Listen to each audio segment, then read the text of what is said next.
Thank you, Youssef. I unfortunately have to correct one thing in your presentation, which is that you said over 25 years. Unfortunately, now it's over 30 years. Anyway, Naila and George and the team with you, I think it's great that you have been continuing to carry the torch of this very, very important event. Personally, it's maybe the sixth or seventh time that I address this gathering over the years, and it's always made me happy to be here with you. Something important I have to confess when you look at this topic, the state of digitization in the GCC. I have zero technology background. When I started in the business of consulting back in '86, there were no personal computers. There was something called the Compaq Transportable. It was a suitcase. We did everything by hand with graphics team and so on. My 12-year-old daughter certainly knows more about technology than I'll ever know. And yet, I'm here to talk to you about digitization. So I come from the other side of the fence, the business side of the fence, and I think it's very telling that someone is addressing you who does not have a technology background, and you'll see why as we go through this conference. Every year, our firm runs a survey of global CEOs, 1,500 CEOs around the world, 83 countries. And the results of that survey are disclosed every year at the Davos World Economic Forum. Recently, last year, we asked the CEOs, the 1,500 CEOs we surveyed, what are the global trends that are likely to shape your business over the next 5 years?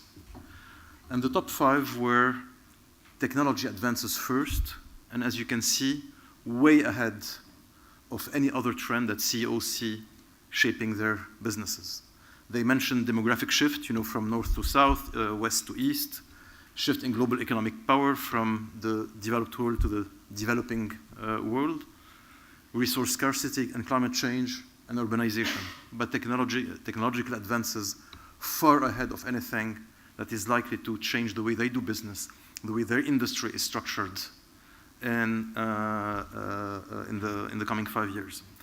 I was reading recently in Le Figaro, the French leading newspaper, something that struck me. Think of companies such as Airbnb, Uber, and others of the sort that now have bigger market cap than all of the traditional competitors. Again, if you were the CEO of one of those traditional companies, just imagine the earthquake that's happening around your business.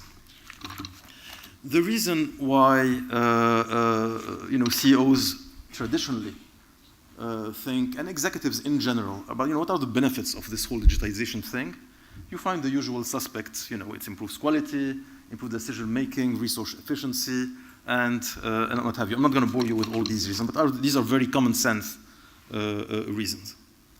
And we've started seeing some companies adopting these new technologies for different reasons and different contexts. The first wave, if you look on the left-hand side of the top 100 publicly listed GCC companies, they focused mostly around applying technology to enhance the customer experience, how the companies would engage with their customers. So all of them have websites. 90%, the graph, I think, is, for some reason, not in the right shape, but I read off my notes. 90% have adopted some social platform, again, to interact with customers. 60% of them have an app, and less than 60%, around 50%, have adopted some form of digital transaction model, online banking, online e-commerce, or what have you. On the right-hand side, you'll see, again, looking at an example of 300 top companies in the UAE and Qatar, that still very few use cloud computing. Less than a third use what is called now the Internet of Things, or industrial internet platforms, or 1/3 would use big data and analytics. And the initiatives that we see, when we talk to clients, talk to executives in our region, what's happening? is that these initiatives are siloed, okay? They are seen as a technology play and not as a business transformation play. And in fact, again, in all these surveys, more than 3/4 of respondents would tell you, would say, we see digitization or digitalization as the adoption of a technology, not as a transformation of the way we do business. It is not linked to strategy. It is not linked to investments, cybersecurity, or other typical elements of how one thinks about a business transformation. And when we see, companies rethinking every now and then their business strategy, very few incorporate digital as part of rethinking their strategy. In fact, on the right-hand side, we've tried to quantify, if you want, a little bit the maturity of digital strategy across a number of respondents in the 2 countries that were surveyed. And again, the majority see this as the application of a technology, as a way to realize efficiency. None sees it on the bottom here as a way to disrupt the industry that they play in and come out as a winner. And again, only 1% of surveyed companies have a chief digital officer. This is generally still the purview of the IT department in general. Okay? In fact, when you looked at LinkedIn in the region and tried to search how many chief digital officers there are in the region, in July of last year, we were able to find, I think, 15 of them, less than 20 of them. And most of them were in financial services, not surprisingly, because generally banks have been at the forefront of adopting technology and were leading that example, in the region and worldwide. Skills, digital skills are also quite scarce in that environment. You find a lot of traditional IT skills, but the programming part, the coding, the way to think about data analytics, to apply data analytics is still quite scarce in our region. Now, it is not a matter of spending. Companies in the Middle East spend, particularly the large one, quite important sums on IT and technology in general. But when it comes to digital, it is very telling that this is still something that is being, I would say, decided or spent at the top by the CEO, and it is not yet part of what the departments, what the business units managers or leaders would do, contrary to what we've seen globally. Now, another part of it, in our discussions with executives in the region, saying, why don't you go much farther, much faster? Cybersecurity always comes up as a block or an obstacle. If we go too far in this, who knows what will happen with the data? We're going to be hacked. We're going to be spied on, and so on. Some of it is legitimate. I mean, we've seen some action recently and last year in terms of hacking viruses and so on. But there is still quite a lot of concern on the ability of companies to make sure that their data are protected and are not being used for some other purposes that they were designed for. So cybersecurity is still seen as a major obstacle, for the advance of digitization. Now, we believe that to prepare for the digital area, one cannot think of this as a technology play. You have to think of it from the beginning. How does this impact our strategy? How is it part and parcel of our strategy? Secondly, if we're going to go digital, what is going to be the focus of our efforts, in this area? What engines do we have to push ahead this digitization? How do we acquire, nurture, develop, and retain the skills? What partnership do we need to strike to get access to those skills? And finally, how do we think about spending money or investing when it comes to digitization? I'd like to share with you some views on on this journey. First of all is, at the strategic level, why are we thinking digital?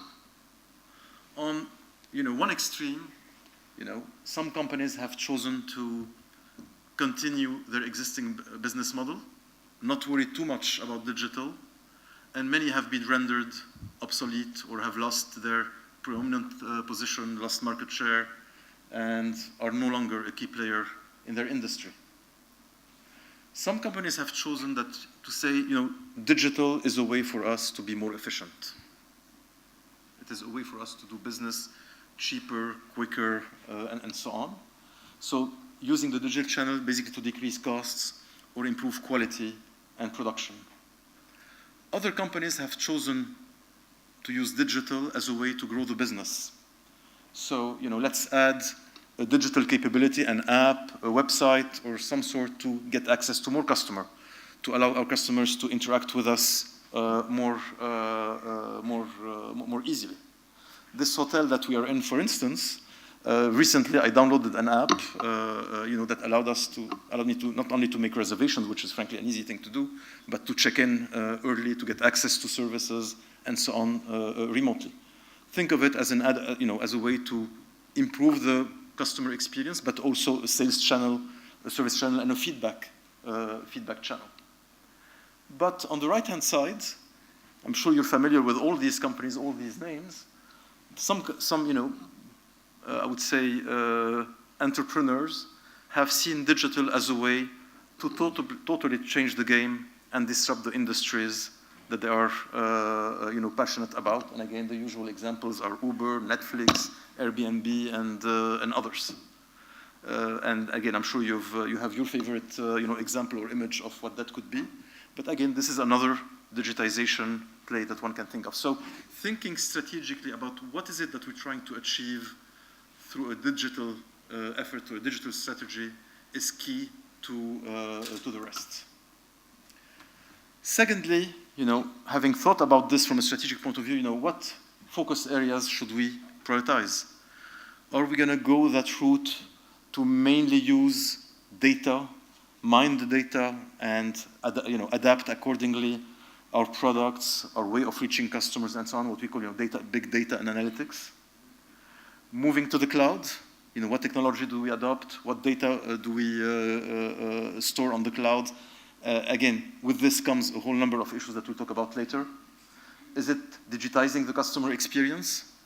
Or is it around securing data? So where do we spend our money? What is the area of all of these that we're going to really focus on? Because we can't do everything at the same time. Thirdly, and that's probably as important as the rest, as knowing what to do, is how are we going to drive this digital transformation? How are we provide the leadership to push this through? Again, this changes fundamentally the way a company could end up operating. So it is not an IT play purely, and it is not a business play purely. How do we make sure that the business side of the company interacts well with the technology side of the company to make that change happen? So leadership is a very, very important element. Operating model, again, you can imagine the moment you start changing the way you do business, how the lines of authority, the collaboration between departments, the accountabilities change. How do you make sure that you embark on that journey, deliver on it, but yet retain control and be able to pinpoint accountability? That is a big, big headache of the companies that are going through this kind of change. And finally, how do you change the culture? Because now you're going to be doing things in a totally different ways, and people who have been accustomed to doing it in a certain way for the last 5, 10, 15, or 20 years are not going to be very comfortable doing it this other way. Skills is very important, and I just want to share a couple of anecdotes here. Often, the kind of skills of young men and women that you want to recruit to in an organization to be creative, help push the envelope, be technology savvy, be business minded, are not the traditional people that we have been recruiting in our companies. They come with a different profile, different attitude. And we have seen it at our clients. There is a challenge, for instance, for business leader, but also HR, to be able to recognize that kind of talent. This is not the traditional talent they've been looking for, but also in the interviewing process, in the selection process, to be comfortable recruiting those kinds of people that you absolutely need. So this is both a skills acquisition, but also a cultural change that is very, very, very important. Now, you know, skills are important, but you'll never be able to have in-house all the skills that you need, or be able to generate in-house all the ideas that you need. And so the most successful companies embarking on this digital transformation have not only built some kind of capabilities within their organization, but also have struck partnership with a variety of organizations out there. Some have done it dealing with incubators, investing in promising companies, taking risks, spending a bit of money just to get access, not only to a deal flow, but mostly to ideas. Others have relied on international technology players to get access to this know-how. Some clients that we've seen have invested and developed relationship with academia who is savvy about these projects, again, as a way to nurture, to create this flow of ideas, open the windows, if you want, in terms of how these companies think. Or there are some interesting government initiatives out there, in the region, but also outside of the region, where companies have invested as a way and have been participating as a way to get a sense or a peek into what is happening in this whole digital thing that we hear constantly about. And finally, this all boils down for companies to investment decisions. Are we investing the usual way, in technology, more powerful computers, internet capability, what have you, or are we investing, in fact, to change fundamentally the way we operate, to change fundamentally the way we do business, turn the table on our competitors, get an advantage over our competitors or not? And that is a very, very difficult decision to make because, again, there is often no certainty in the outcome of these changes. But again, the question to many of these companies is, if we don't do it, are we going to be rendered obsolete? Are we going to be rendered second-tier players? And again, think of the examples that we put on the screen earlier in terms of how some newcomers, someone working out of their garage or a dropout from high school, from university, has basically reinvented an industry and rendered a whole bunch of traditional players, quasi-irrelevant. So I'd like to leave you with this, realization that digitization has still a long way to go, but it's a journey. Okay, it starts with strategy. It is not technology. It is not about buying machines or investing in routers or so on. It starts with strategy. It starts with operating model, ways of engaging with clients, ways of engaging with suppliers, ways of manufacturing, developing the right engine for it. Very importantly, acquiring the right skills. And by the way, this point about the skills and back to the academic world, a very important question for our region is do we have enough young people now acquiring skills such as coding skills? Okay, which is going to be key for this whole digitization trend to develop. And it's very interesting to see that in many countries, the whole area of programming, coding skills for this new world is seen as a way to reduce unemployment, to deal with poverty or underdevelopment in underdeveloped areas such as suburban areas or inner cities. So I would urge, again, the academic world, as they think of this trend in terms of digitization, to also think about how to make sure that the major companies who come and recruit at LBS and others have access one way or the other to people who understand both the business but also the technology side of things. So it is a journey.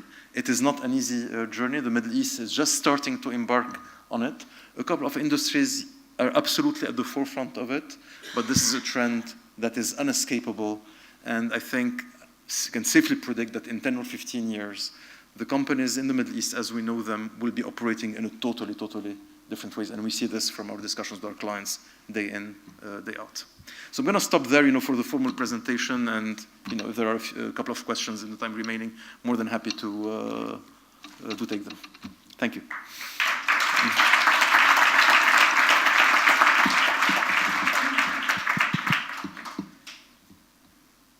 Yep. I don't know. I can hear you, but I'm not sure everyone else can. Hi there, my name is Ahmed from Avisev. So you mentioned there's a digital skills severe shortage, and these are just my thoughts. Could you attribute this due to the strict control of the internet in places such as the UAE, Saudi, etc.? For example, my WhatsApp call doesn't work in the UAE. Yeah. So how do you allow innovation to flourish without the right ecosystem or the liberalization of internet? Okay. Frankly, I think the shortage of skills, if I think of basic coding capabilities, is not related to the issue that you mentioned. Some of the countries in the Middle East are among the most connected, quote unquote, countries in the world. Okay? Social media in Saudi Arabia has probably one of the highest penetrations that one can think of in the world. I'm not saying that there are not issues around or constraints around, what you can access through the internet, but there is enough of a playing field, enough of a need, to justify grooming those capabilities. Let me give you another example.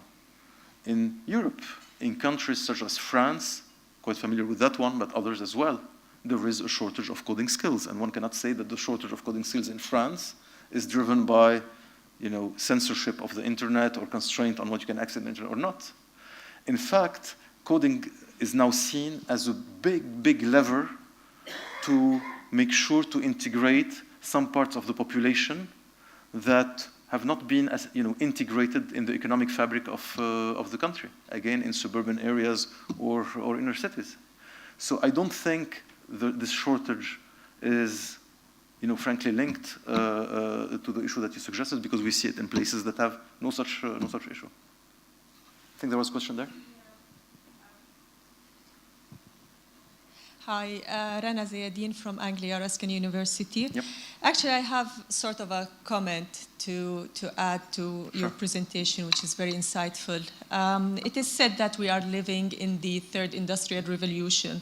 The first one was because of the steam engine, the second one was because of electricity and oil, and now because of the technology. Yeah. So digitization is the current industrial revolution, which is transforming the way that we're doing business, laws, regulations, everything around us. And the examples that you've already presented, there's a new study from the Global Entrepreneurship Development Index talking about the economy of matchmaking. So now people are doing business by matching the needs of the clients through apps, through the comfort of their homes, through bringing technology inside the homes of every person. And it is really important for us to realize the times that we are in order to capitalize on the opportunities that they are offering. So it is very important to do the paradigm shifts, as the title of the conference is, into understanding the times that we are in, rather than using the old technology as a tool. It is an opportunity, rather. So it's just a comment to your... Fully agree. Yep.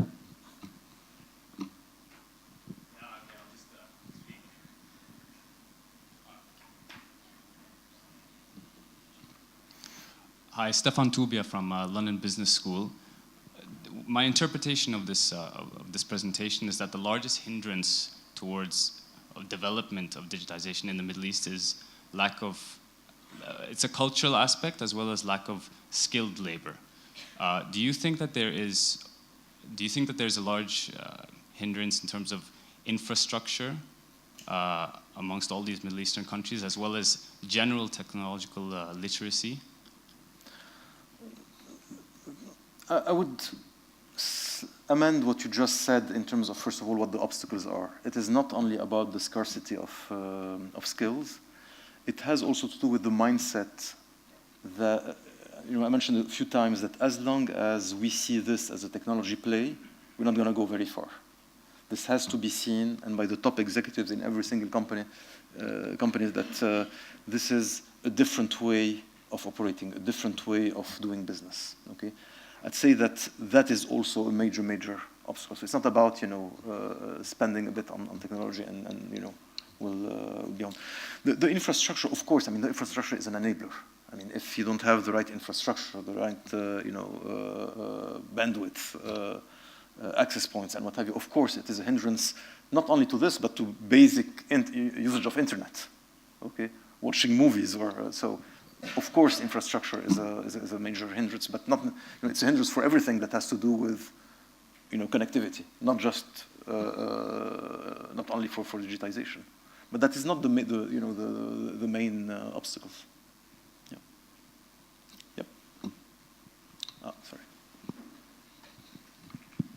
Yeah, hi. Warren Edwards of Delphi Risk Management. Mm-hmm. About 20 years ago, I heard that business schools and conferences were going to be made obsolete by this time. By? Business schools and conferences like this were going to be made obsolete by the digital revolution. We're still here. Any comments? I am happy that they were not made obsolete, which is why happy to be here. But the joke aside, let me share with you a recent experience that I've had with a financial services company. This financial services entity was wondering, we're not in the top tier of our group, and we need to, what is it that we need to do to be able to catch up and be one of the 2 or 3 leaders in our industry? And there was the realization that continuing to compete based on products, on building branches, lending more, and so on, would not get them very far. Okay, and so the realization of that led them to think, okay, is there anything in this whole digitization stuff that we could leverage to try to change the game on our competitors and render some of their activities obsolete? And so the thinking was around what customers in a bank are increasingly looking for. And I mean, I consider myself now to be on the older side of things. But when I look at my younger colleagues, for instance, they wouldn't be caught dead spending time waiting in line in a bank branch or going to a branch for that matter. They want to do everything remotely, everything. They may be willing to go to the bank on day 1 to fill in, just to get to know some person there, and but that's about it. And so one of the questions was, can we use that and the young demographics of our region to basically turn the table on the more established banks by going full speed on digitizing the whole way you would interact with your bank as a customer on everything, which means then that this bank would no longer need to build branches, which it couldn't afford to catch up, would make the cost structure of their competitors too heavy, focusing on the younger crowd, which, as we know in the Middle East, what is it? I mean, the usual statistic that 50 to 60% of the population is below age 18 or so. And so there is a play, for instance, that is absolutely targeted to make the traditional cost structure operating model of its bigger and more established rivals obsolete.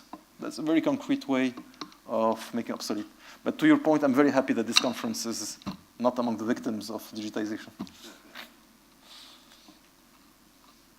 Yep. Yes? Hi, I'm Aya. I work at Fit Anstey LLP in Bristol. Thank you very much for all your comments and insight. How do you think, so you said that in 10 to 15 years you see the whole industry changing drastically. How do you think that will affect the labor market?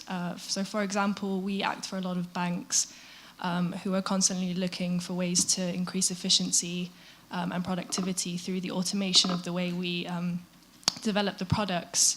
And obviously with that automation comes less need for our time, if that makes sense. So how do you see it affecting the labor market and the amount of people needed in these industries? It's a very interesting philosophical question, I have to say, because our region, aside from having 2/3 of its population made up of people who are very young by any standard, has also one of the highest unemployment ratios, and particularly youth unemployment ratios in the world. And so it's absolutely right that in the coming 10, 15, 20 years, we're going to need to generate millions and millions of jobs. In fact, one of my speeches 2 years ago was on this unemployment and youth unemployment issue. And you're quite right in pointing out that many of these things are making certain jobs or categories of jobs no longer needed. Okay? So it's not only digitization, it's the robotics, for instance, as well. And so it's not only an economic issue, it's also a social issue that one has to think about.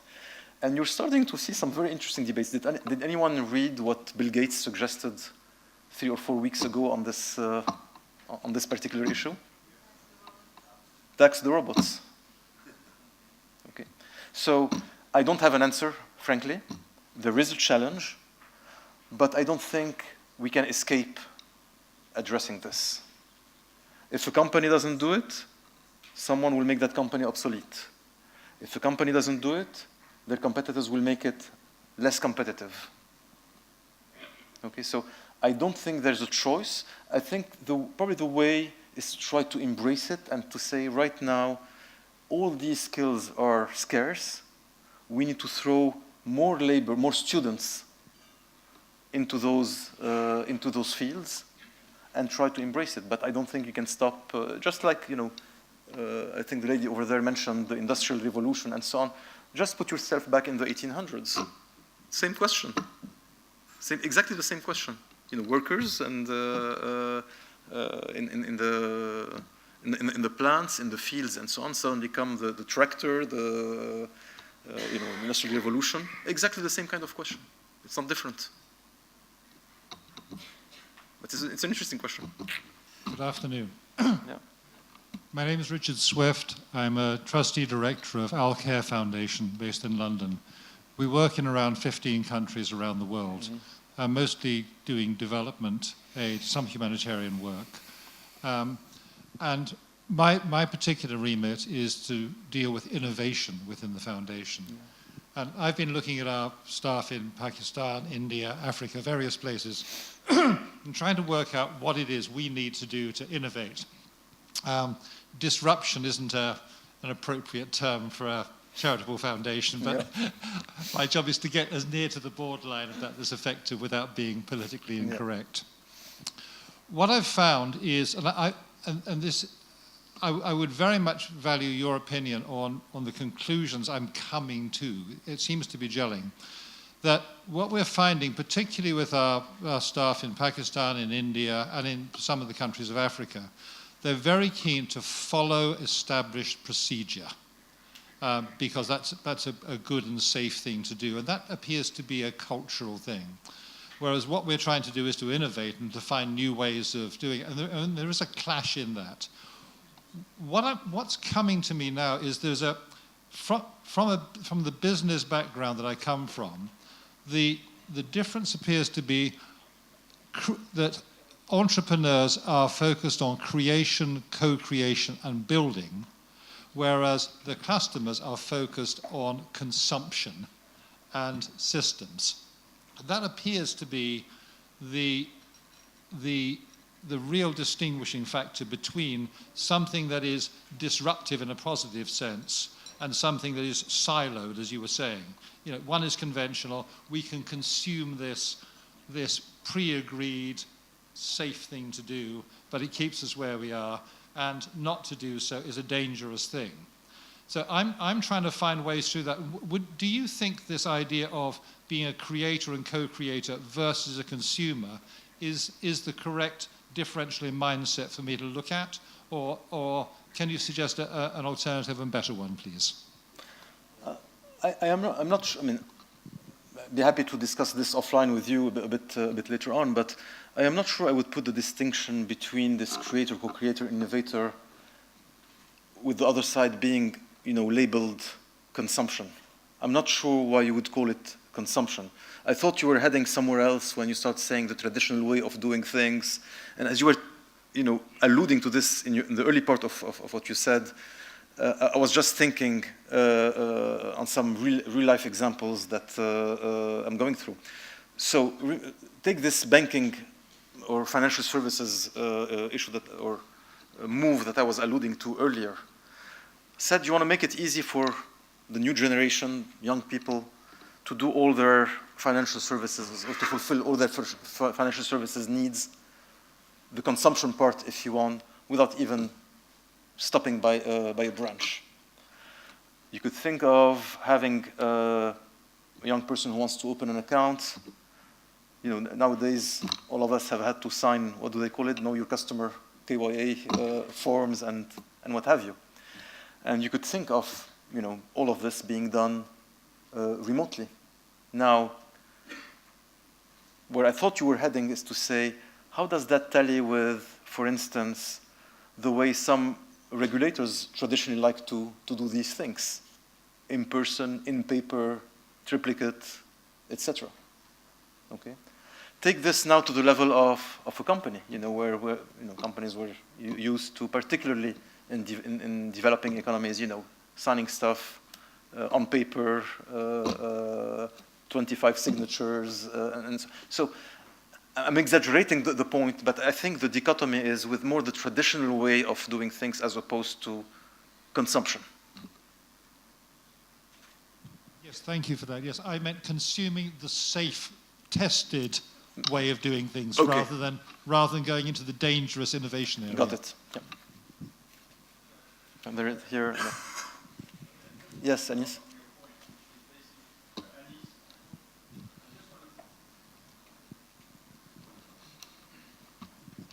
Okay, thank you. Anis Akol, sorry, I just want to follow up on your point, which is the banking. In Europe there are tons of digital banks coming up, payments, new ways of doing payments. How much do you think the Middle East is ready from a regulatory and a legal framework to facilitate that?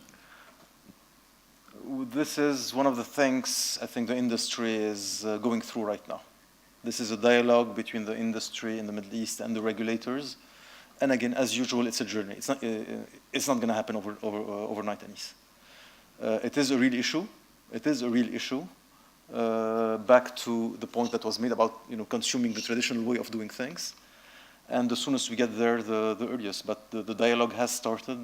I have no clue whether it will be landed in a year, 3 years, or 5 years. No way to tell. Sorry, I don't have an answer. The gentleman here, and then further. Yeah, sure. I have a question about the problem with digitalization. You mentioned your friends who do not want to go to the bank anymore. But isn't there a higher risk of identity theft? Absolutely. And what's going on, I heard only yesterday that the banks in the UK are losing 60 billion pounds a year of identity theft. I have to say, sadly, I was personally a victim of identity theft, yeah. And this you're is right. perfect, but see, how can you stop it? You're absolutely right. This is why, if you remember earlier, the whole issue of security, call it cybersecurity or whatever, is absolutely paramount. It is an obstacle to, you know, speeding ahead. It is a risk. You're very clever, but on the contrary, you know, You're absolutely. A very, very heavy price. You know, all of us. Maybe old-fashioned. No, I think again, I'm not a technology expert, but as a user of apps and so on, I mean, I get nightmares every time you're being asked for a passcode or a username or so on. You just wonder, okay, if someone got to it, then you know what would I do? But you're right. I mean, it is a risk. Yep. Joe, my name is Khalid Jarrar. Thank you so much for your time. This has been great insight. Originally, my question was going to be, where do you think the vulnerability is in terms of possible disruption? But obviously, your banking example has probably answered maybe that question. It is one example. I mean, there are many. Okay, so if you can think of a couple of other industries, that would be great. But my real question is where I'm trying to. What would you say to someone who's in the process of building a global retail bank, similar to what you just described? Thank you.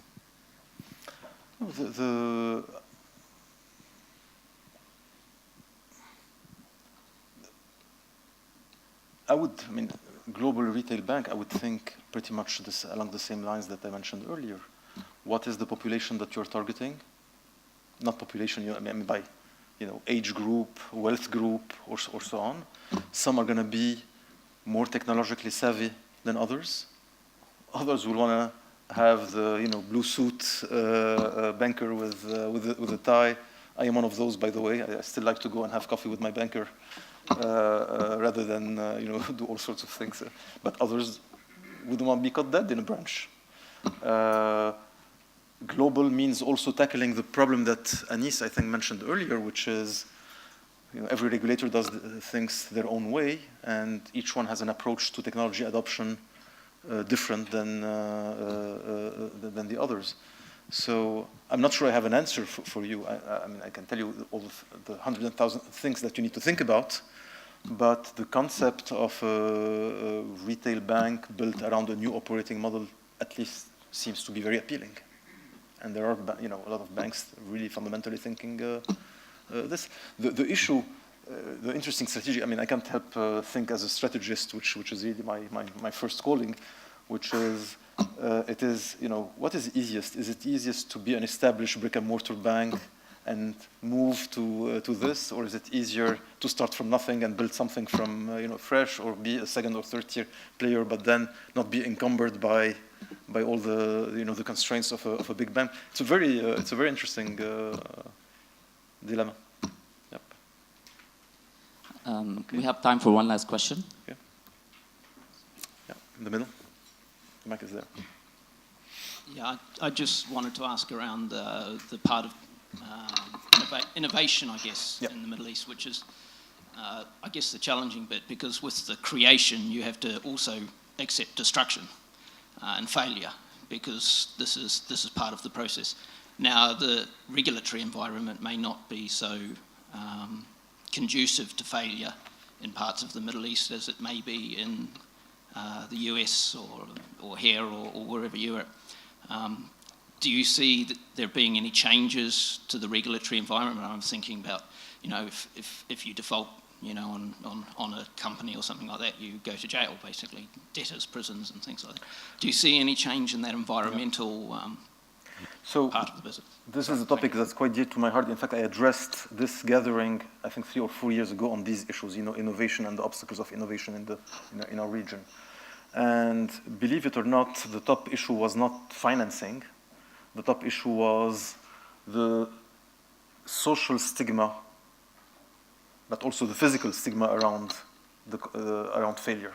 Socially, it is not well accepted in the region that we fail. You know, in some parts of the West, it is a badge of honor. I failed, I tried, I failed, good. I just stand up and try again. Not so much at the time in our region.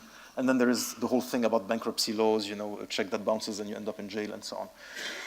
Frankly speaking, I have seen progress over the last 3 or 4 years. It's not where it needs to be, but you see more and more people wanting to be entrepreneurs coming out of schools. I see more and more people dropping out of jobs, secure jobs, to try their dreams.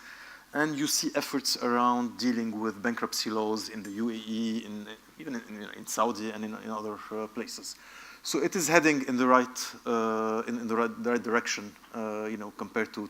We've ran this, by the way, this survey almost every other year, and we're going to run it again next year, I think.